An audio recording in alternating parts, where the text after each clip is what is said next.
Yo, kamusta mga pare? Bagong araw, bagong ulam. Pininyang manok, tara, lutuin natin yan. Pero bago ang lahat mga pare, gusto kong shoutout sa'yo ang aking bata na si Jeremy Villore. Shoutout sa'yo Mr. Pogi ng Libig. Kulang 1 kilo't kalahating manok lang tong pinalinis ko kay Jeremy men. At pinag-prepare na rin si Jeremy ng patatas, sibuyas, kamatis at saka bawang sa bell pepper men.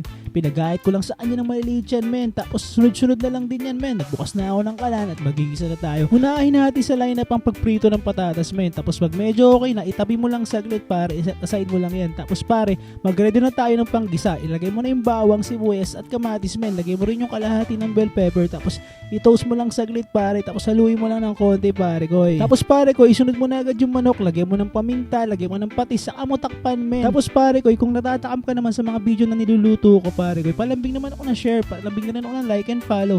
Tapos pa-comment na rin kung tagasan ka para alam ko kung saan nakarating itong mga video ko pare ko. Tapos pare ko, pag malambot na yung manok at kumukulo na, isunod mo na agad yung patatas pare ko. Lagay mo pa rin pala ng konting asukal men para medyo balance lang pare ko. Tapos men, pag okay na ang lahat at malambot na yung manok at siguradong luto na yan pare ko, isunod mo na agad yung gatas men. Huwag mo nang takpan sa mga oras na yan pare ko. Tapos isunod mo yung natitirang bell pepper. Tapos men, huwag mong kalimutang tikman men para pag may kulang at mayroong kakailangan i-adjust, magagawa mo pa ng paraan men. Tara, kain na tayo pare ko. Tandaan nyo, kung hindi ka kayang pagluto, baka hindi ka niya mahal. Kaya iwanan mo na. Salamat sa panonood mga pare ko.